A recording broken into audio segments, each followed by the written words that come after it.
SIFC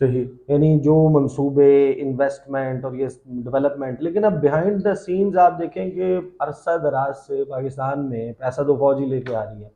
کوئی بھی political اگر گورنمنٹ اپنی اتنی ساکھ بنانے میں ناکام ہے کہ وہ، یا اس کی بننے نہیں دی جاتی فار دیٹ میٹر، کہ وہ گلف سے، دوست ممالک سے انویسٹمنٹ لا سکے، پیسہ لا سکے، تو پھر ظاہر ہے کہ پھر جو پیسہ لا رہا ہے پھر وہ لامحالہ خود بخود اس سیٹ کے اوپر آ جاتا ہے، جہاں پر وہ کالنگ دا شاٹس والا کام شروع ہو جاتا ہے کہ وہ پھر فیصلہ سازی اور سارے کام وہ کر رہے ہیں. لیکن اب ظاہر ہے کہ اب اس کو دیکھنا ہوگا کہ آگے یہ کس طریقے سے انفولڈ ہوتا ہے. فوج کا کرنے کا کام تو نہیں ہے، لیکن یہ بھی سوال بہت اہم ہے کہ جو جن کا کام تھا کرنے کا، انہوں نے اتنا بڑا ویکیوم کریٹ کیسے کیا. سال ہر سال آپ ناکام ہوتے گئے. لوگ تو اس ملک میں بھوکے مر رہے ہیں.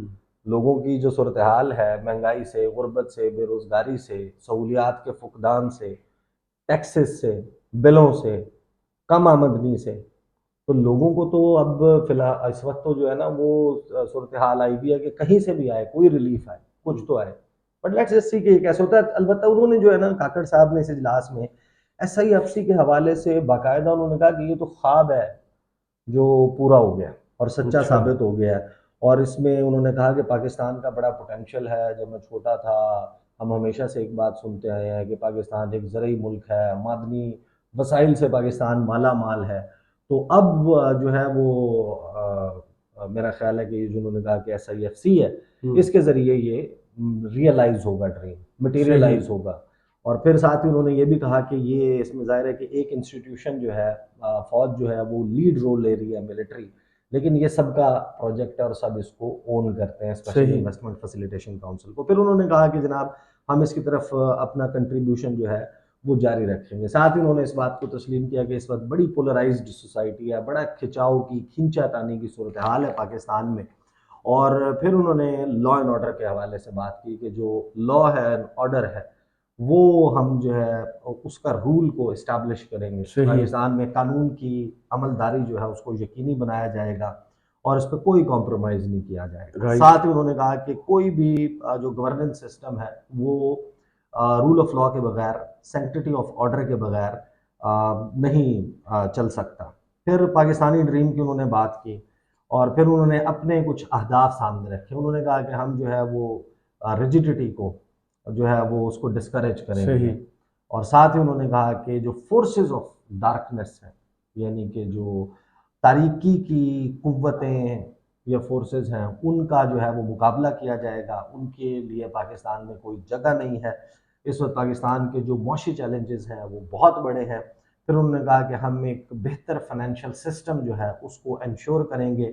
پھر وہی بات جو کفایت شعاری کی، جب بھی کوئی حکومت آتی ہے آپ کو پتہ ہے کہ وہ کہتی ہے کہ جناب آسٹیرٹی میئرز جو ہیں وہ لیے جائیں گے. خان صاحب کے دور میں ہمارے بہت سارے جو صحافی دوست ہیں ان کو بڑی تکلیف ہو گئی تھی، ہیلی کاپٹر کی سیریں بند ہو گئی تھی، بیرون ملک دورے بند ہو گئے تھے، کھابے بند ہو گئے تھے، چائے بند ہو گئی تھی. خان صاحب کا مسئلہ یہ تھا نا کہ خان صاحب خود بھی نہیں جاتے، کسی کو تو لے کے نہیں جاتے تھے، خود بھی جو ہے وہ بہت کم جاتے تھے. بہت ہی جو انتہائی امپورٹنس کے دورے ہیں وہ کیے ہیں. اور کچھ ایسے بھی میرے خیال میں ہیں کہ جہاں پر کرنا چاہیے تھا اور نہیں کیے گئے. صحیح، ٹھیک ہے. اسی طریقے سے وہ چائے بسکٹ جو ہے اس کے اوپر معاملات جو ہے وہ آ گئے تھے. وہ جو کھابے تھے، وہ جو کڑھائیاں تھیں، وہ جو بہترین انواع و اقسام کے ڈشز تھیں، مرغن قسم کی آپ کے سامنے جناب دسترخوان پہ، بس ایک دسترخوان تو اس کے لیے کہا جاتا ہے، ٹیبلز جو لگتی ہیں اس میں بڑے بہترین قسم کے کھانے لگتے تھے، وہ بھی ختم ہو گئے تھے.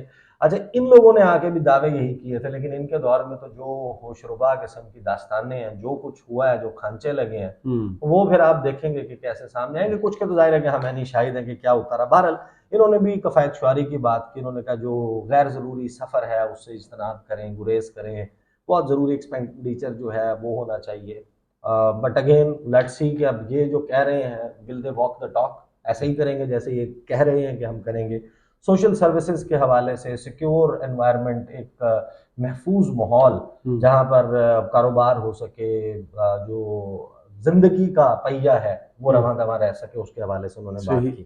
پھر انہوں نے کہا کہ چاہے یہ بڑی الارمنگ بات ہے، دیکھیں آئین اور قانون تو بڑا واضح ہے آئین تو کہتا ہے کہ 90 دن میں انتخابات ہونے.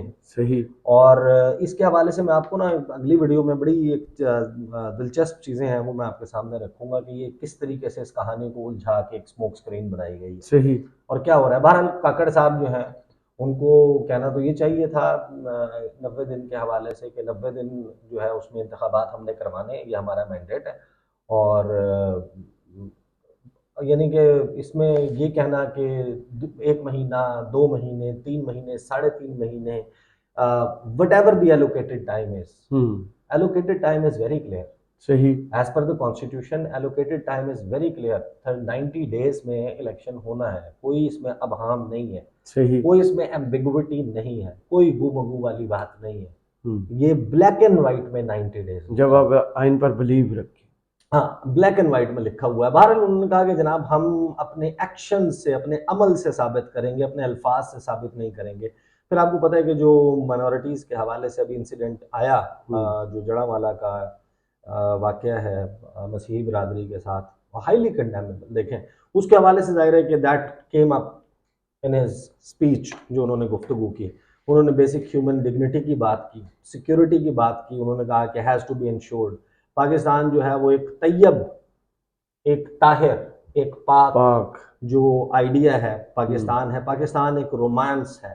اور ہم اپنے ٹاسکس جو ہیں آپ کو دے دیے جائیں گے, اور اگلے 3 سے 4 روز انہوں نے کہا کہ یہ جو سارا معاملہ ہے اور آگے جو آنے والا معاملہ ہے اس کے اوپر آپ کو بریفنگز دے دی جائیں گی. صحیح. اور ان بریفنگز کے لیتے ہی اپنے آپ کو, یعنی کہ انہوں نے ظاہر ہے کہ کہا کہ آپ بڑے ایبل لوگ ہیں, تو یہ 3 سے 4 دن کے بعد آپ نے اپنے اپنے محکمے میں اپنی اپنی کارروائی کا آغاز کر دینا ہے, اور ہم ڈیلیور کرنا شروع کر دیں گے.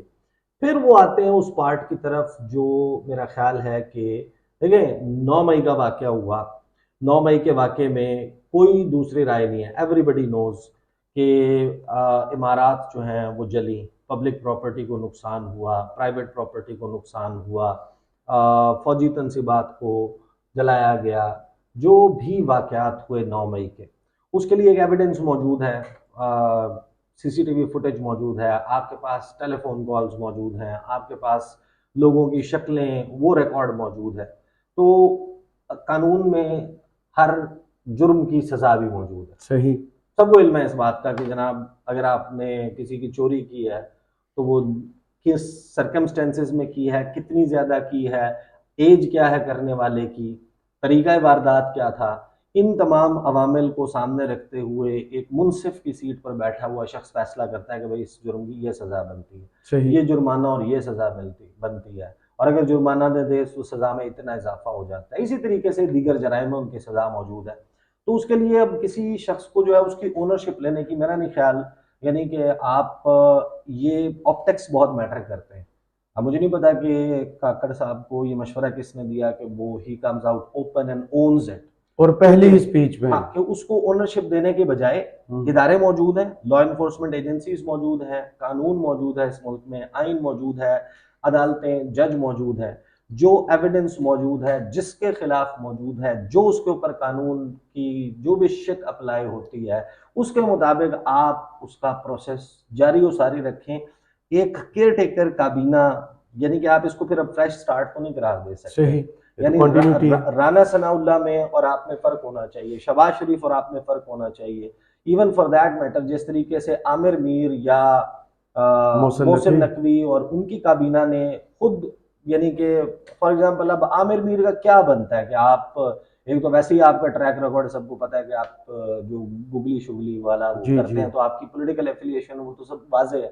پھر آپ کبھی 40 دہشت گرد نکال رہے ہوتے ہیں, کبھی آپ چلیں ایز پر انفارمیشن منسٹر کوئی اس قسم کی ایویڈنس ہے, کوئی چیز ہے تو وہ آپ سامنے رکھیں, پھر وہ ثابت بھی ہو جائے. صحیح. لیکن آپ جب مخاطب کریں گے ٹیریان کا پاپا کہہ کے یا اس قسم کی آپ گفتگو کریں گے تو وہ پھر آپ اس ڈومین میں چلے جاتے ہیں جہاں پر آپ انوائٹ کرتے ہیں کرٹیسزم, اور اپنا اگر ایکشن نیوٹرل بھی ہو, جسٹیفیبل بھی ہو, غیر جانبدار بھی ہو, آپ اس کے اوپر اتنا بڑا کوسچن مارک لگا دیتے ہیں. رائٹ. تو یہاں پر بھی آپ کو اس سارے معاملے کی اونرشپ لینے کے بجائے آپ کو قانون اور اس کے مطابق یہ سارے معاملات چلے جائیں, آپ یہ مینشن نہ بھی کریں. جو قانون ہے اس پہ عمل ہوتا ہوا نظر آنا چاہیے. کوئی بندہ جو ہے وہ لائن کراس نہ کرے. تو آپ نے اس کی اونرشپ لے لی اور he went a step ahead. But I don't know کہ وہ اب ایگزیکٹلی جس قسم کی گفتگو کر رہے ہیں اس سے تو یہ لگتا ہے کہ پی ٹی آئی کے اوپر کو بہت بڑا عذاب ٹوٹنے والا ہے. بالکل. کیونکہ جو انہوں نے بات کیا کہ میں آپ کو نا ایگزیکٹ ان کے ورڈز میں بتاتا ہوں کہ انہوں نے کن الفاظ میں کہا. انہوں نے کہا but last but not the least we have seen some sabotage activities on May 9. کہ آخر میں کہوں گا کہ ہم نے کچھ سبوتاج کرنے کی کاروائیاں جو ہیں وہ 9 مئی کو دیکھیں. میں I would explicitly expressed not just my discomfort کہ میں بڑا کھل کے اس کے اوپر اپنے اطمینان کا اظہار کروں گا، بلکہ یہ ایک طرح سے مایوسی کی بات ہے کہ ہم کس طریقے سے اور کیسے اس دن میں ہونے والے واقعات کی نہج پر پہنچ گئے. Not just that our military installations were attacked, کہ صرف یہ نہیں ہوا کہ حملہ کیا گیا وہ ہماری فوجی تنصیبات پر.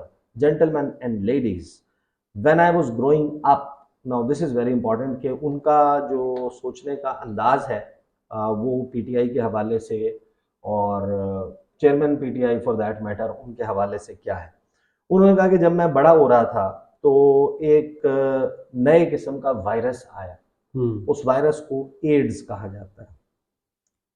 اینڈ اٹ واز، یعنی کہ انہوں نے پھر آگے بتایا کہ acquired immunodeficiency syndrome, AIDS بنتا ہے کہ ایڈز نامی جو ہے وہ وائرس آیا. اب یہ وائرس انہوں نے کہا کہ کرتا کیا تھا. اس وائرس کی نیچر ایسی تھی کہ یہ وائرس آدمی کے جسم کے جو مدافعتی نظام ہے، امیون سسٹم ہے، اس کو اٹیک کرتا ہے. اور پھر اس کے بعد یہ ہوتا ہے کہ کوئی عام سا بھی عارضہ آپ کو لاحق ہو، عام سا مرض جو ہے اس میں آپ مبتلا ہو جائیں، جیسے فلو، تو آپ اس سے بھی مر جائیں گے. انہوں نے کہا پھر انہوں نے کہا کہ تو کسی بھی پالیٹی کے لیے، کسی بھی اسٹیٹ کے لیے، ریاست کے لیے، اگر اس کا امیون سسٹم، اس کا مدافعتی نظام اس پر حملہ ہو جائے تو اس سے تو موت واقع ہو جاتی ہے. بالکل. اور ہمارے کانٹیکسٹ میں، ہمارے سیاق و سباق میں یہ جو ایمبلمز ہیں، وہ شہداء کی یادگاروں کے بارے میں بات کر رہے تھے، یہ جو ایمبلمز ہیں، یہ جو سمبلز ہیں، یہ بہت اہم ہیں. اور یہ اسٹیٹ سمبلز، ریاست کے سمبلز جو ہیں، نشانیاں، جب ان کے اوپر حملہ کیا جاتا ہے تو ریاست ایک دو دن میں یا ایک ہفتے میں کہیں غائب نہیں ہو جاتی، لیکن ایک پروسیس ہے، اس پروسیس کا، اس عمل کا آغاز ہو جاتا ہے، یا اس کی کم از کم کوششوں کا آغاز ہو جاتا ہے کہ جس سے پھر موت واقع ہو جائے، سسٹم کولیپس کر جائے. پھر انہوں نے کہا کہ میرے دماغ میں پھر یہ آتا ہے کہ یہ سب کچھ جو ہے وہ 9 مئی کو ہوا، اس قسم کے وائرس کا حملہ. پھر انہوں نے کہا کہ وی ناٹ جسٹ کنڈیم اٹ، ہم نہ صرف یہ کہ اس کی مذمت کرتے ہیں، بلکہ اب جب کہ ہم اس کردار میں آ چکے ہیں، ہمارے پاس یہ کردار آ چکا ہے، ہم ایک رول جو ہے اس کو ایزیوم کر چکے ہیں، اب ہم یہ انشور کریں گے کہ انصاف ہو اس حوالے سے، 9 مئی کے حوالے سے. اور جس کسی نے بھی قانون کو اس دن وائلیٹ کیا، اپنے ہاتھ میں لیا، اس کو قانون کے مطابق سزا دی جائے. یہ عمران خان مطالبہ کرتے ہیں جوڈیشل کمیشن بنائے تحقیقات. There won't be any favour, there won't be any fair, کہ نہ تو کسی کے ساتھ کوئی نرمی برتی جائے گی، فیور دی جائے گی، اور نہ ہی کسی قسم کے اس کام میں خوف کا مظاہرہ کیا جائے گا. We will try to implement justice with neutrality. ہم انصاف جو ہے وہ غیر جانبداری کے ساتھ جو ہے اس کو امپلیمنٹ کریں گے. اور پھر انہوں نے 2 جملے جو ہے وہ کشمیر پہ بولے. انہوں نے کہا کہ جو ہمارا کور ایشو ہے، بنیادی، وہ کشمیر ہے، جس کو اگنور نہیں کیا جا سکتا. کشمیر ہمارے لیے جو ہے وہ ایک جنت ہے. اب یہ کاکڑ صاحب نے یہ گفتگو کی، کابینہ کا پہلا اجلاس تھا، اور اس کے بعد تقریباً آپ سمجھیں گے 12 گھنٹے، 11 سے 12 گھنٹے گزرنے کے بعد نا عثمان ڈار صاحب، اب ظاہر ہے کہ اگین پی ٹی آئی کے لیڈنگ بہت سارے لوگ آپ کو پتہ ہے کہ روپوش ہیں. اب کس کا کیا کردار ہے، کتنا ہے ایگزیکٹلی، کس کے پاس، کس کے حوالے سے کتنا ایویڈنس موجود ہے. ظاہر ہے ایسے بھی لوگ ہوں گے نا، بہت بڑی جماعت ہے پی T I, not every one was there on that day, یا ہر بندہ ایسوسیٹ بھی نہیں کرتا ہوگا. بہرحال عثمان ڈار صاحب نے جو اپنی بات کی ہے اور جو انہوں نے اس میں آفر کی ہے، اس سے بھی یہ لگتا ہے کہ شاید وہ جو کام ہے کاکڑ حکومت کا، وہ اس طرف معاملات چل رہے ہیں. اب عثمان ڈار نے کہا کہ سیالکوٹ میں میرا گھر، فیکٹری، کاروبار مکمل سیل کر دیا گیا، جناحوں سمیت کسی قسم کی پراپرٹی کو سیل کر کے میری بوڑھی والدہ، اہل خانہ اور بچوں کو گھر سے نکال دیا گیا ہے۔ میرے گھر کی پردہ دار خواتین اور بچوں کو گھر سے نکال کر سڑک پر چھوڑ دیا گیا ہے۔ میری بیوہ، ماں، اہلیہ اور بہنوں کو زبردستی گھر سے نکال کر میرا اور میرے خاندان کا مکمل کاروبار سیل کر دیا گیا ہے۔ کم از کم 2500 افراد فیکٹریوں میں کاروبار کرتے ہیں، کام کرتے ہیں۔ جن پراپرٹیز کو سیل کیا گیا وہ میرے اکیلے کی ملکیت نہیں ہے۔ ظالم ظلم اور بربریت کی اس سطح تک گر چکا ہے جو ناقابل بیان ہے۔ ریاستی مشینری پوری قوت سے میرے خاندان پر ٹوٹ پڑی ہے۔ ماؤں، بہنوں اور بیٹیوں کے سر سے چادر چار دیواری کھینچنے والے اللہ کے انصاف سے ڈریں۔ آزاد ملک میں ہم سے جینے کا، رہنے کا حق چھین لیا گیا ہے۔ جعلی مقدمات بنا کر انتقامی کارروائی کے لیے اپنی ہی سرزمین پر اشتہاری بنا دیا گیا ہے۔ محب وطن پاکستانیوں سے دہشت گردوں جیسا سلوک کیا جا رہا ہے۔ میں اللہ کے حضور اپنی والدہ کی مسلسل تضحیک کرنے والوں کا انصاف مانگتا ہوں۔ اعلیٰ عدلیہ سے اپیل کرتا ہوں اس بربریت کا فوری اور بلا تاخیر نوٹس لیا جائے۔ میں ہر سطح پر قانون کا سامنا کرنے اور عدالتوں کے سامنے پیش ہونے کے لیے تیار ہوں، لیکن اس بات کی کیا گارنٹی ہے کہ میرے ساتھ قانون کے مطابق سلوک ہوگا؟ قانون اور اداروں کا احترام کرتا ہوں، لیکن قانون پر عمل درآمد کون کروائے گا؟ معزز ججز کے حالیہ فیصلے چیخ چیخ کر بتا رہے ہیں کہ انتقامی کارروائی کی بنیاد پر نشانہ بنایا گیا ہے۔ اب لیٹس جسٹ کلوز اٹ۔ دیکھیں، جب 9 مئی کے واقعات ہوئے تھے، اس کے بعد اسپیشل کور کمانڈرز کانفرنس اور پھر جو میٹنگ ہوئی نیشنل سیکورٹی کمیٹی کی، اس میں ایک بات بڑی واضح کی گئی تھی آرمی چیف کی طرف سے بھی اور وزیر اعظم اس وقت شہباز شریف تھے ان کی طرف سے بھی، کہ جو لوگ ملوث ہیں ان کو چھوڑا نہیں جائے گا اور جو ملوث نہیں ہیں ان کو چھیڑا نہیں جائے گا۔ صحیح۔ Now I think the time has come, اتنا وقت ہو چکا، اب you have to bring back the country to normalcy. آپ نے اب اس کو معمول پر لانا ہے۔ اس کو اس طریقے سے آپ کتنا مزید چلا سکتے ہیں؟ یہ چلانے سے کیا فائدہ ہوگا؟ جو لوگ ملوث ہیں، جن کے حوالے سے ایکشنیبل ایویڈنس ہے، دے شوڈ بی ٹرائڈ۔ صحیح۔ ان کا اکارڈنگ ٹو دا لا آپ ان کے ساتھ جو قانون کے مطابق سزا بنتی ہے وہ سزا دی جائے۔ لیکن جو لوگ ملوث نہیں ہیں، پھر ظاہر ہے کہ وہ تو اپنے آپ کو سرنڈر کرنے کے لیے تیار ہیں، تو پھر اس چیز کو انشور کریں کہ جسٹس نہ صرف is done but is seen done, کہ ہو بھی اور نظر بھی ہو بھی رہی ہے۔ تو یہ دیکھتے ہیں جناب کاکڑ حکومت اگلے 4 دن رہ گئے ہیں، 96 گھنٹے، پھر کیا آپ کے سامنے آتی ہے تفصیل۔ چلے، بہت شکریہ عیسیٰ نقوی، آپ کی تجزیے کا کمنٹس باکس میں ضرور بتائیے۔ یہ ویڈیو آپ کو کیسی لگی؟ اجازت دیجیے، اللہ حافظ۔